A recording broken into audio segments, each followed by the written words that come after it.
Olá, aluno da Faculdade SCOM, do curso de Psicologia, sou o professor Carlos Soares. Nós estamos na unidade 2 da disciplina Métodos Quantitativos e Qualitativos.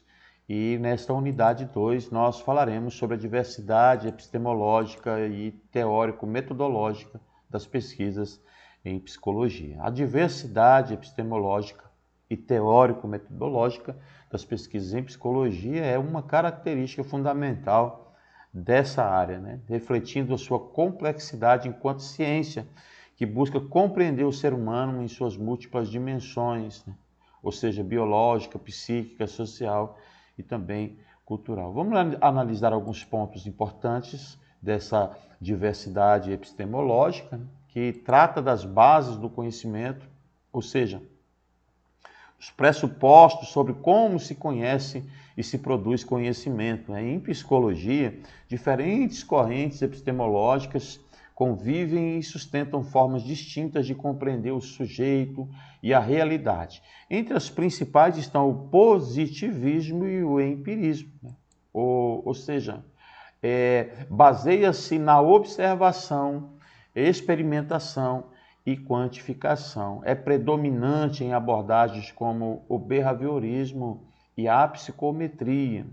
Temos a fenomenologia, a hermenêutica, né? Valoriza a experiência subjetiva e o significado, influencia abordagens como a psicologia humanista e a fenomenologia existencial. Temos o construtivismo e o construcionismo social também, que enfatiza que o conhecimento é construído social e historicamente, presente em abordagens como a psicologia histórico-cultural e a psicologia social crítica. Temos a psicanálise, né? Embora com bases próprias, a psicanálise também apresenta uma epistemologia distinta, centrada no inconsciente e na interpretação simbólica. A diversidade teórico-metodológica, né, diante dessas teorias e métodos que são usados na pesquisa em psicologia, variam muito conforme as escolas de pensamento e os objetos de estudos. Vamos aqui falar de alguns exemplos, né? O quantitativo experimental, né, que é utilizado em áreas como a psicologia cognitiva e a neuropsicologia, com ênfase em testes, medições e generalizações estatísticas. O qualitativo, que é utilizado em pesquisas que buscam compreender significados, vivências e práticas sociais, como na psicologia social ou clínica, né, por meio de entrevistas, grupos focais, observações e análises de discurso. Nós temos os estudos de caso, muito comum na psicologia clínica e na psicanálise, permite uma análise profunda de um único sujeito ou situação. Temos a pesquisa, a ação e etnografia, que são utilizados em contextos comunitários ou culturais, visando transformar a realidade com a participação dos sujeitos pesquisadores. Implicações e desafios, né? A própria riqueza e complementaridade, a diversidade permite uma abordagem multifacetada do comportamento humano, articulando diferentes níveis de análise, né? Tanto individual, quanto social, quanto cultural, inconsciente, né? E entre outras. São tensões e disputas, né? Há debates sobre a cientificidade de certas abordagens e metodologias, além da dificuldade de diálogo entre vertentes epistemológicas distintas. A necessidade de formação crítica, o psicólogo, pesquisador precisa estar preparado para compreender essa diversidade, fazer escolhas conscientes e fundamentadas, né? Dialogar com diferentes paradigmas.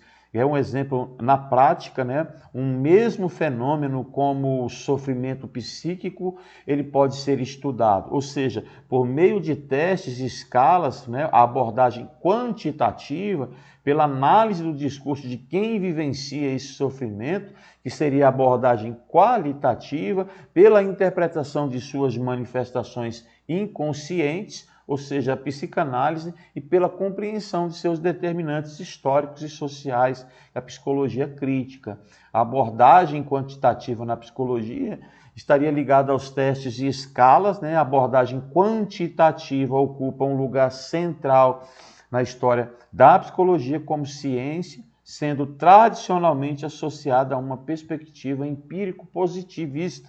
Essa vertente busca estudar o comportamento humano de forma objetiva, mensurável, generalizável, utilizando procedimentos estatísticos para analisar os dados. Então, dentro dessa abordagem, os testes de escala são instrumentos amplamente utilizados para investigar características psicológicas como a inteligência, a personalidade, emoções, atitude, transtornos mentais, entre outras.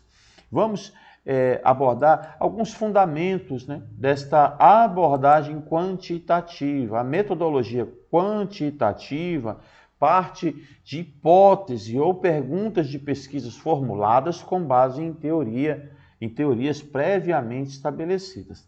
O objetivo é verificar essas hipóteses por meio de dados mensuráveis, com alto grau de controle e replicabilidade.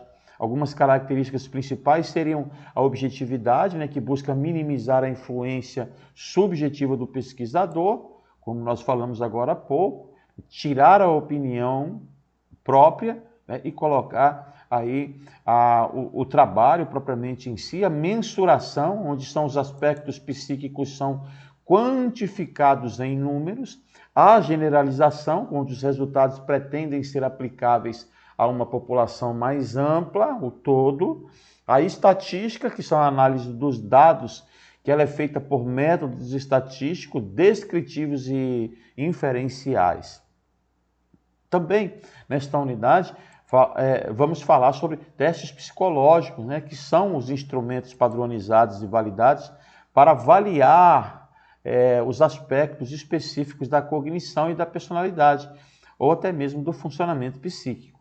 Exemplos dessas características dos testes psicológicos, a padronização, que são aplicados, corrigidos e interpretados de forma sistemática, seguindo normas previamente estabelecidas, a própria validade, né, do teste, o teste mede aquilo que se propõe a medir. Por exemplo, um teste de ansiedade, ele precisa realmente avaliar sintomas de ansiedade. A fidedignidade, né, refere-se à consistência dos resultados, ou seja, um teste fidedigno gera resultados semelhantes em condições semelhantes. A própria normatização, os resultados são comparados a uma amostra normativa, permitindo avaliar onde a pessoa se situa em relação a um grupo, né, a sua idade, escolaridade, a sua cultura e etc. Quais seriam as funções dos testes psicológicos, né? A avaliação clínica, o diagnóstico de transtornos mentais, o acompanhamento terapêutico, a orientação vocacional, a identificação de interesses e aptidões profissionais, seleção de pessoas, avaliação de habilidades e perfil para o mundo do trabalho, a própria psicologia escolar, a identificação de dificuldades de aprendizagem, a psicologia jurídica, né, a avaliação de capacidade civil, guarda de crianças, entre outros aspectos. As escalas psicométricas, que são instrumentos que quantificam atitudes, sentimentos, sintomas ou comportamentos por meio de afirmações ou até mesmo perguntas, né, que os sujeitos respondem geralmente em escalas do tipo Likert, por exemplo, né, de 1 a 5. Essa escala, a própria escala de depressão, né, de Beck, os DBI, essa escala de ansiedade de Hamilton, a escala de autoestima de Rosenberg, a escala de estresse percebido, que é o PSS. As escalas são particularmente úteis em pesquisas populacionais e no acompanhamento de processos clínicos, podendo ser aplicadas em larga escala e analisadas estatisticamente em função dos métodos quantitativos e qualitativos.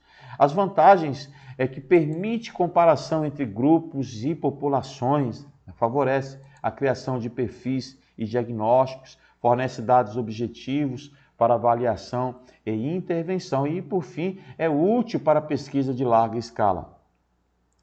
Não podemos deixar de citar também, nesta unidade, as suas limitações e algumas críticas, porque pode reduzir a complexidade humana a números.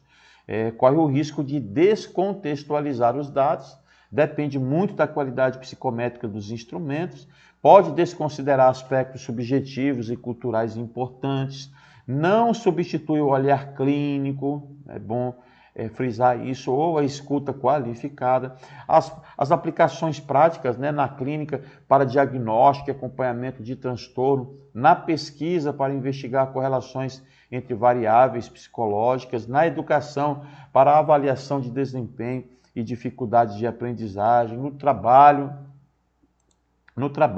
para a seleção de pessoal e a avaliação de potencial.